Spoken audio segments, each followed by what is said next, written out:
Paying attention. All right, good to go. Welcome back, everyone. It's FNHusa57 here.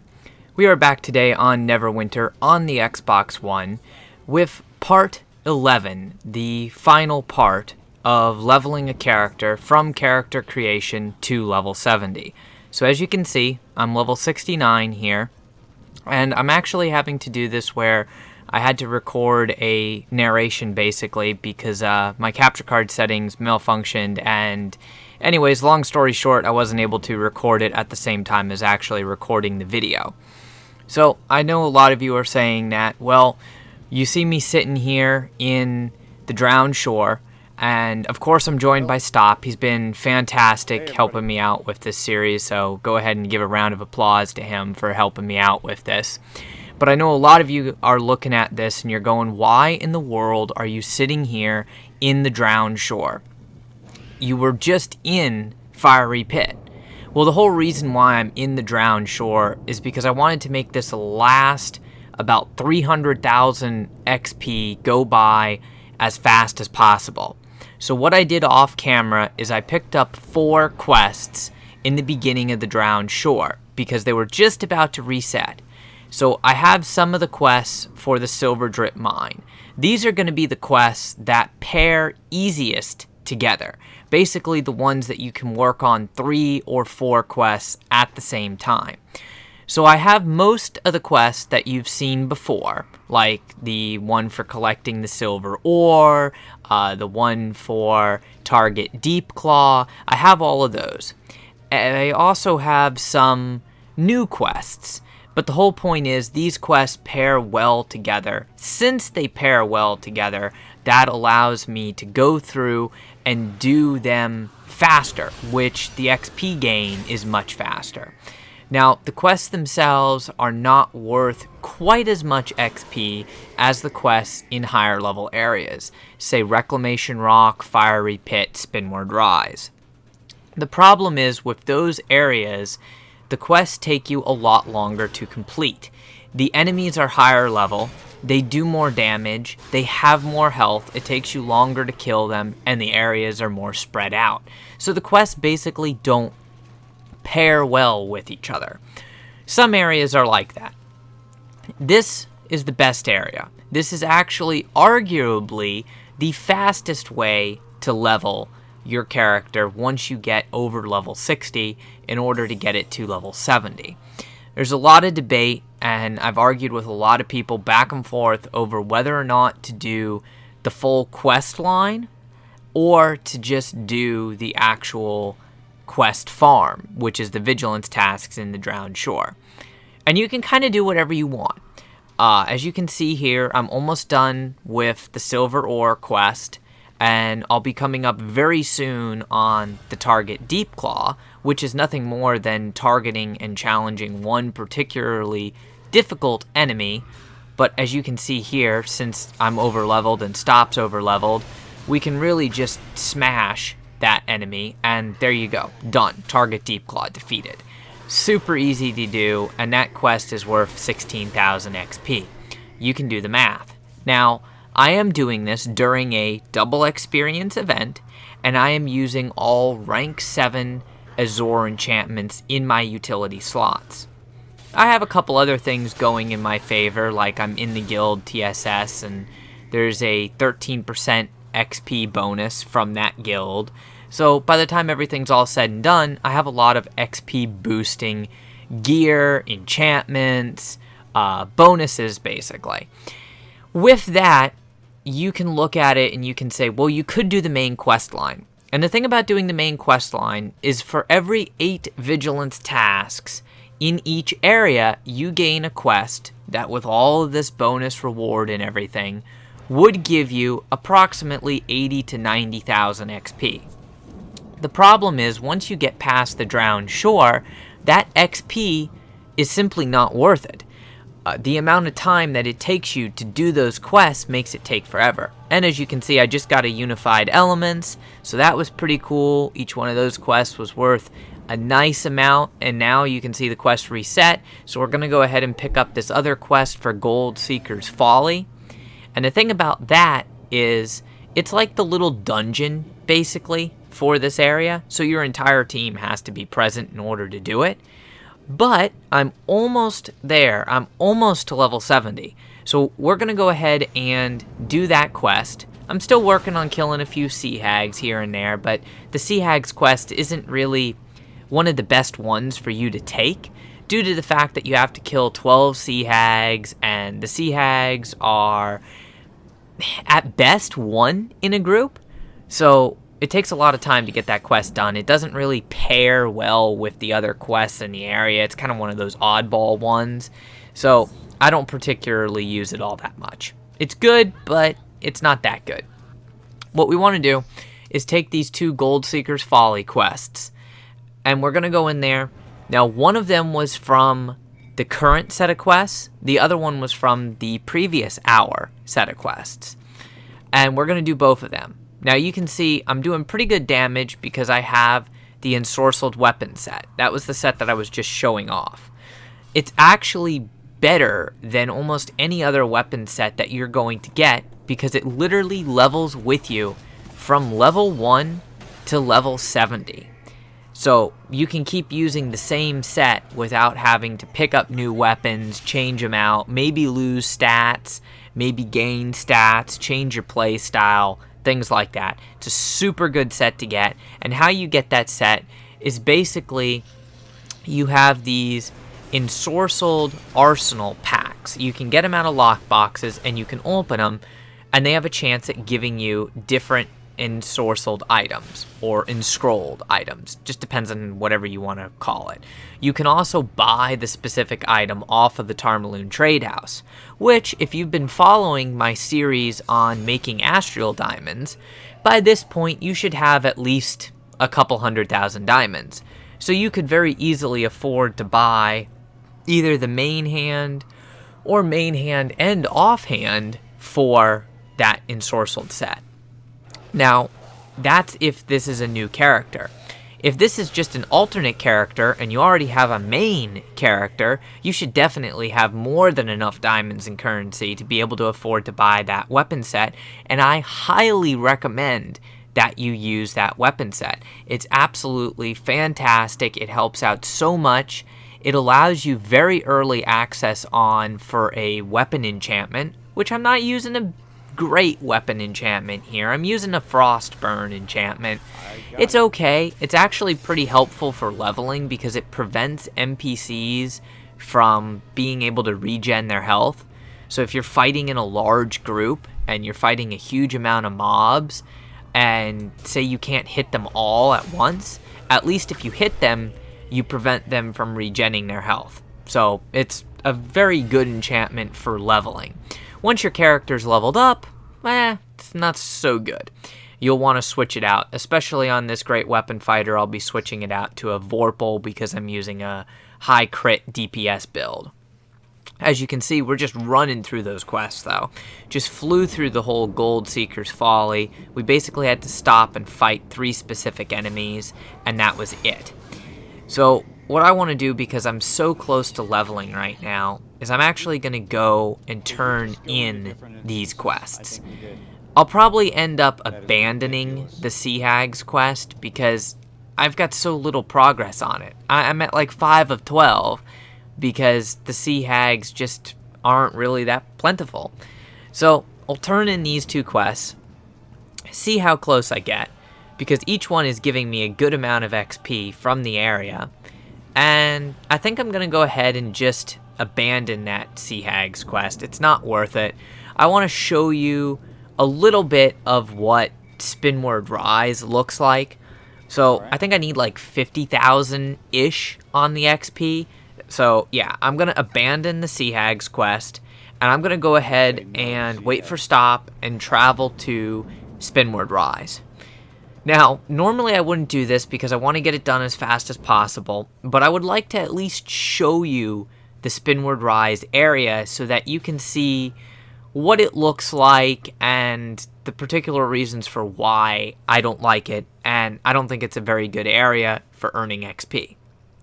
So you're going to go through the loading screen just like normal, and you get a cutscene the first time that you go there. You can skip it. Basically, we're going to get a very easy quest that's just talk to the different people around the main Spinward Rise camp. I'm going to pick that quest up. I think it's worth like 3,300 XP with my XP modifiers, something like that.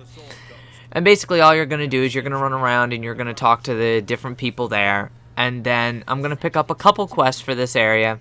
I should be able to do it in 2 quests, but I think I'm going to pick up 3 quests just to be on the safe side and make sure that Stop has, enough XP to reach level 70 as well, because he was a little bit of XP behind me due to the fact that I was doing my invocation every day, and I think he missed a couple days on the invocation, so there's a couple 100,000 XP difference between the two of us. So once you talk to everybody, go ahead and hand in that quest, pick up the Eternal Vigilance quest, and that's the one for basically doing 8 vigilance tasks in the area. And it gives you a decent set of boots, so, you might as well do it, especially if you're in the process of going for your artifact set. Now, I should mention that leveling this way with all the XP modifiers, the gear, the double XP event, the guild boon, everything like that, sometimes it does take a little bit of fun out of the game. That's why I don't necessarily recommend that you do this for your first character, only because of the fact that, as you can see, I'm just going to Spinward Rise. I'm already level 69, almost level 70, and I haven't even touched any of the quests here in Spinward Rise. But you can do whatever you want, however your playstyle is. So I picked up 3 quests. I have a quest for defeating and killing the Kenku, and you get that from this little winged like hawk eagle dude right here. And I have another target quest, and I also have a quest for right here, the Flightless Fury, and that one is going to be for killing axebeaks and owlbears. So it's not too terribly difficult, but now you're going to see why I don't like this area. First off, the area is spread out. It's a very long area. Secondly, the enemies are of highest level of any of the 4 areas in the Elemental Evil campaign. Thirdly, most of the quests, and I know you've seen this with like Part 6, Part 7, Part 9, where we were running into areas where the quests were either blocked by heroic encounters or they were heroic encounters, and that's mostly what Spinward Rise is. There's so many quests that are heroic encounter based, and they just take too long, because you either get there and you don't have enough people to complete the quest, or you get there and the heroic encounter is almost over, or it hasn't spawned yet, and it's just an incredible waste of time. So right now we're going for this little challenge quest, and as you can see, I'm taking a lot of damage from these guys. Like, these guys are no joke. They're basic enemies. I mean, I don't have the best gear and full enchants and everything like that, but these guys are no joke to deal with. So right now we're going to go ahead and challenge this guy. This is for the target quest. It's still only worth about 16,000 XP, but the funny thing is, the targets are pretty weak. For Spinward Rise being one of the hardest areas, the actual target quests are easy. They're pretty much pushover enemies, and that's almost for every single one of the target quests. Also, I'm trying to combine as many quests as I can at the same time. So like, we've got these axebeaks right here, go ahead and kill them, but you can see that, I'm taking quite a bit of damage from killing the axebeaks. Those are just, basic enemies. They're not anything really special. So it's a dangerous area. Now, you're going to want to avoid the cultists, because we don't have a quest for killing the cultists. So I'm pretty much only going for axebeaks, owlbears, and the Kenku. And you're going to see up here where it gets annoying. Not only do these guys do a lot of damage, like these owlbears, if they hit you, which they don't really have a very fast attack speed, but they'll hit you for a pretty good chunk of your health, even through armor and temporary HP and things like that. So you do have to be careful with them. Plus, the amount of enemies that you need to kill is just massive. It's like with the Kenku, you need to kill 40 of them. And they spawn in like groups of 3 to 5 if you're lucky. But there's so many other players going through the area, because you do have to do the area if you want your artifact main hand. You have to do all the areas if you want your artifact weapon set. Now, there are other artifact weapon sets that I'll show at the end of the video that you can get without doing all the areas, but it's personal preference as to what you want to do. Right now you see these Kenku, and they're like a little bird, flightless bird type enemy. Pretty easy to defeat. They do a lot of damage if you let them gang up on you, and this is not necessarily the best area for killing those Kenku, but I chose this area due to the fact that there's axe beaks and there's the occasional owlbear. So you can technically make progress on both of the quests that we have at the same time. After I kill these couple axe beaks, I believe I'm going to head over to the next area, which has more Kenku, and that'll make it a little bit easier for dealing with the Kenku and getting that quest done. It is rather annoying still. As you can see, I've already spent almost equal amount of time, if not more time, in Spinward Rise, and I have only completed one quest compared to the 4 that I completed in the Drowned Shore. So right now you can already see the massive amount of XP differential between farming the same vigilance tasks in the Drowned Shore versus, quest progression. If you remember episode 8, I believe it was, I think I actually had it in episode 8 and episode 9, we ran into an issue where we had completed 7 of 8 vigilance tasks for the area, but unfortunately, there wasn't another vigilance task available. And that's a big problem that you run into with Reclamation Rock, Fiery Pit, and Spinward Rise, is there isn't actually enough quests for the vigilance task. So as you can see, I got that guy that tried to join the group. I'm not really interested in bringing another person into the group at the moment. I'm just trying to kill these Kenku and be done with it.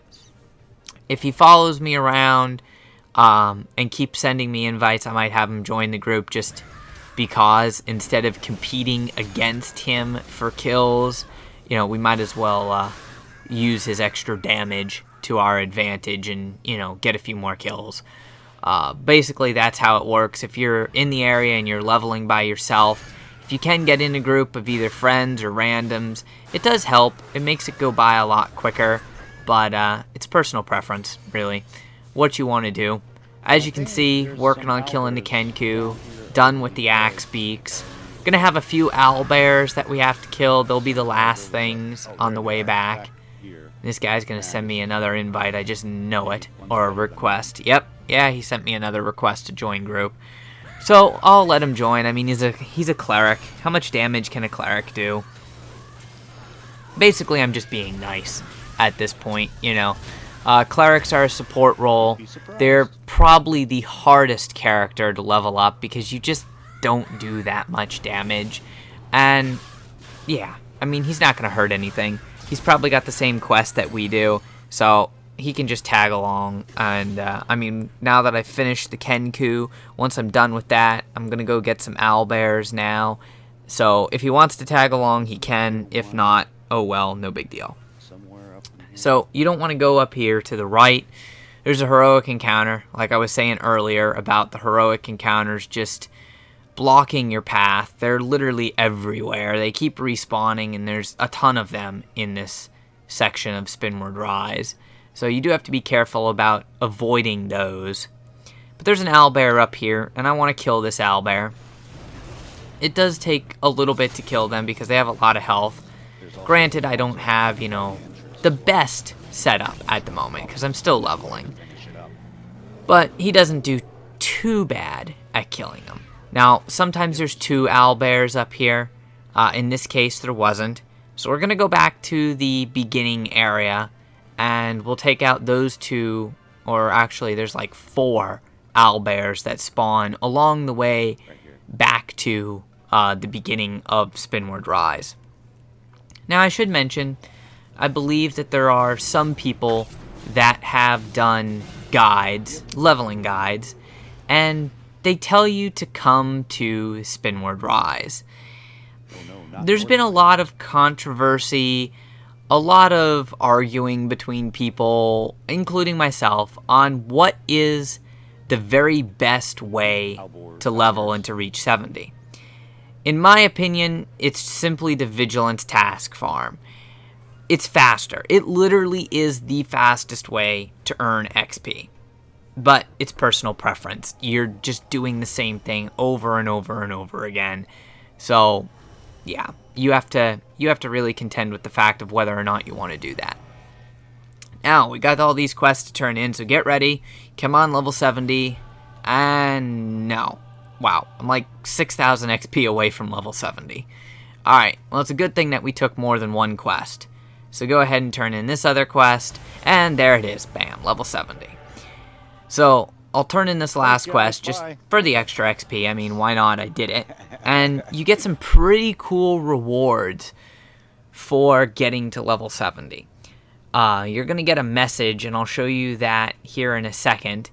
But that actually gives you a pack from Cryptic Studios, and that pack contains a coupon and a couple other odds and ends. I'll show you the message right now. But this coupon is one of the best things that you can get because it is a coupon for 50% off a Blood Ruby pack. Now, right now, you're not going to be concerned about buying Blood Rubies. It's kind of pointless. You can save that message. Literally just let it sit in your mailbox. It'll never go anywhere. And save it until you have the Zen and the diamonds that you can actually buy Blood Rubies and you want to buy them. You can either use them, turn around and sell them, whatever you want to do. So there's a couple little things that we're going to do now that we're level 70, which, awesome, finally at level 70. It's been such a long grind to get there, and this is with all the XP modifying gear that I have. I've literally been doing this about 12 hours now, if you've been following me from episode 1, from character creation, basically.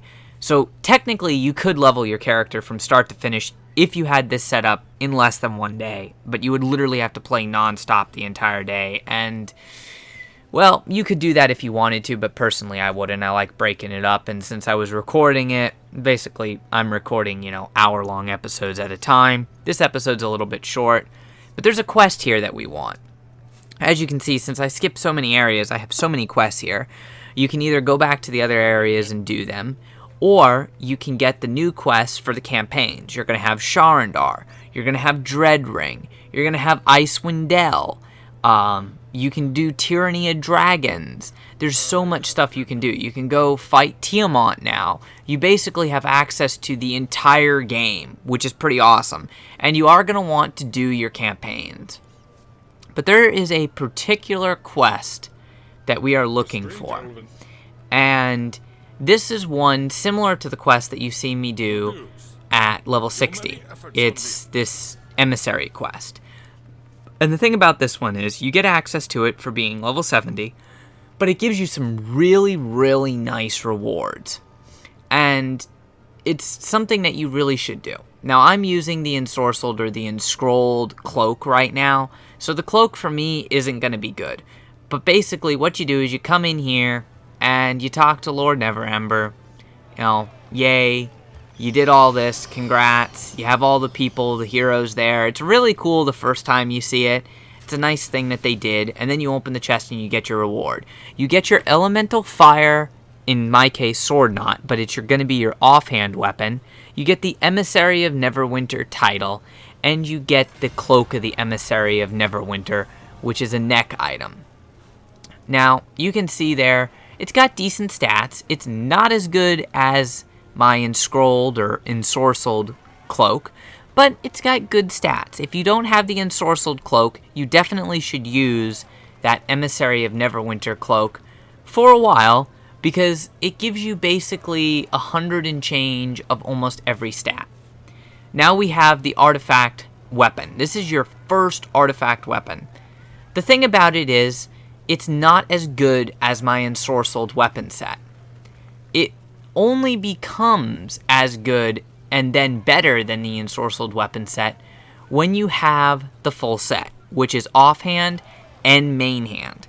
You also want to use refinement points, which are refinement point stones, like white pearls, paradots, resonance stones, other gear, level 70 gear, like rings, necks, belts, main hand, offhand, things like that. You want to use that to put it into the artifact weapon to refine it, and then upgrade it from green to blue, and once you have the full set, then it's better than the ensorcelled set because it has an equip bonus.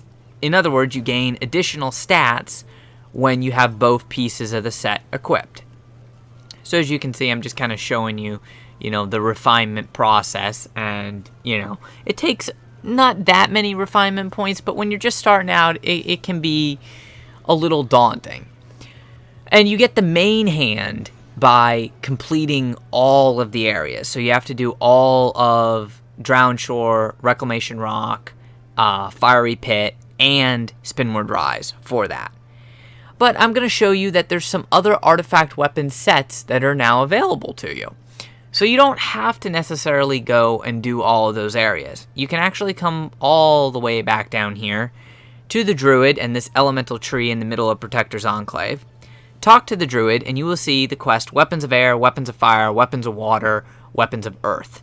Now you can do every single one of these quests and you will gain access, and technically you can have every single one of those artifact weapons if you want to. It's going to take you a while to do those, but you can get them, and each one has a different set bonus. Now you can also go into your campaigns, and this is going to be the very first artifact set that you have access to. This is Tyranny of Dragons. You can progress through that while you're leveling your character. I did not because I was speed leveling, but it's not a really good artifact weapon set. It's the very first one that you get access to or can get access to. It's okay, but I really don't recommend going for it. It's better to get to level 70 and then go for one of these new artifact weapon sets, or you can get the artifact weapon set by Twisted weapon set later on when you do Epic Demogorgon, or when Mod 9 comes out, you can get that new set.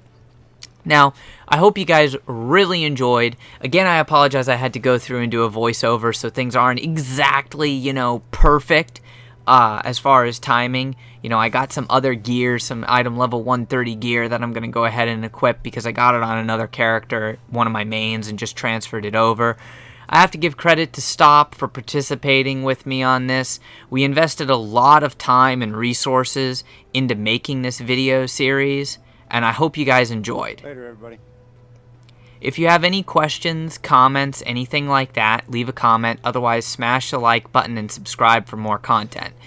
Thanks for watching. I really appreciate it. You guys have a fun time. Enjoy playing the game now that you're level 70. I'll see you all next time.